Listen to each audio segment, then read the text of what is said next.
The Pope is in America, but he doesn't necessarily agree with our free market economic system, what's left of it anyway. He's been outspoken on the evils of capitalism, but one economist says that the Pope's first visit to the United States might make him change his mind.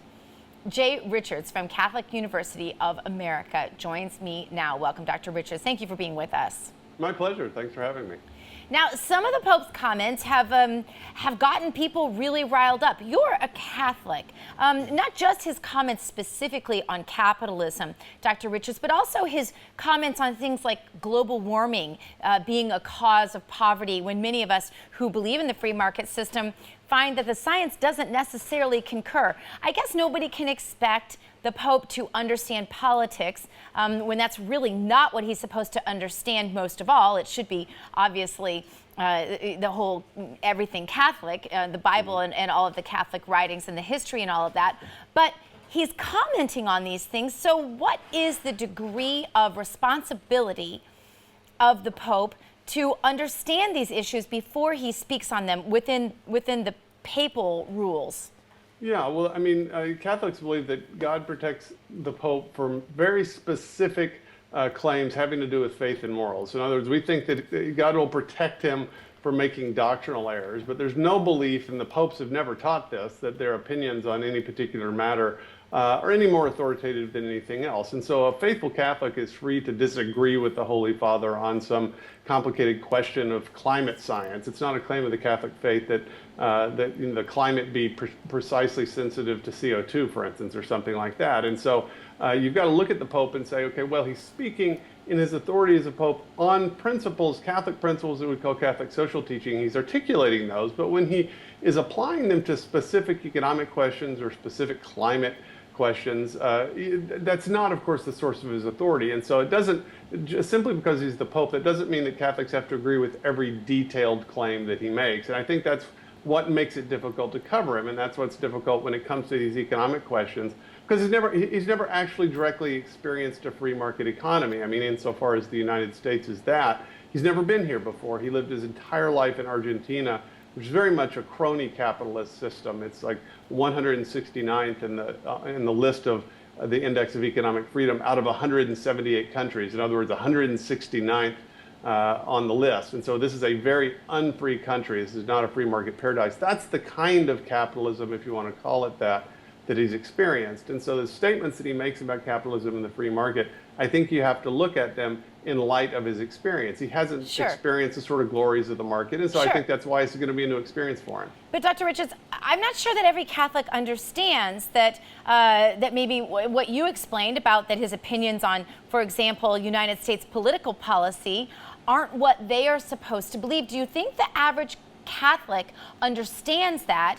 And also this, do you think that because he is speaking before this joint session of Congress, do you think that there will be policy that will result from the things that he's discussing?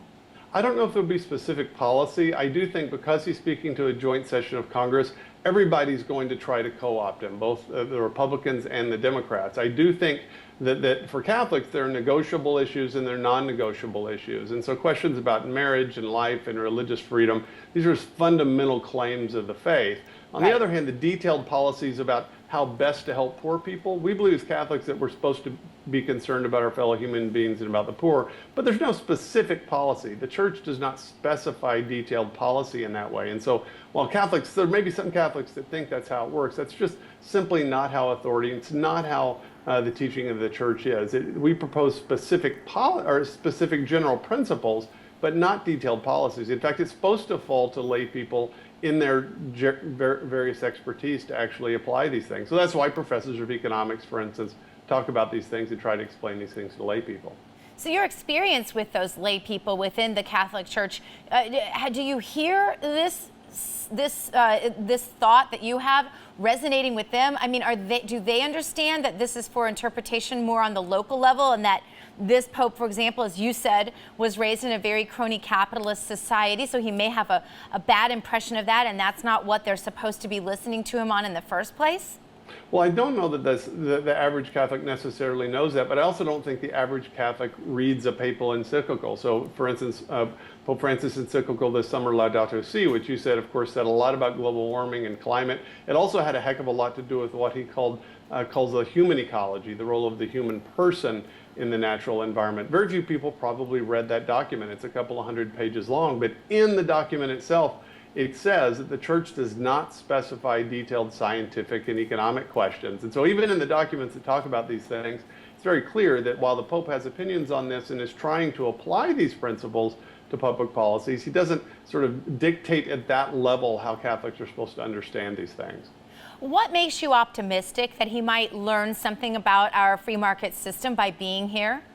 Well, it's a little bit of a mixed bag, I suppose, because what I hope is that he will listen to faithful Catholics, that is, to faithful sons and daughters of the church, who are good Catholics, that believe what the church teaches, believe the catechism, and also believe, as I do, that economic freedom and free markets are the very best thing for poor people. And so, though I'm not optimistic that, a drive-by of Times Square or New York City is necessarily the Wall Street is going to necessarily sort of transform his view of capitalism. I do think his interaction with American Catholics that also believe in the free market system might lead him to at least think about these things in more detail. All right. Well, maybe taking him around in a Ford truck instead of a Fiat would help with that. I don't know. But, yeah, absolutely. But we do appreciate you being with us, Dr. Richards, and we'll hope for a very productive visit by the Pope. Now, up next, we're going to talk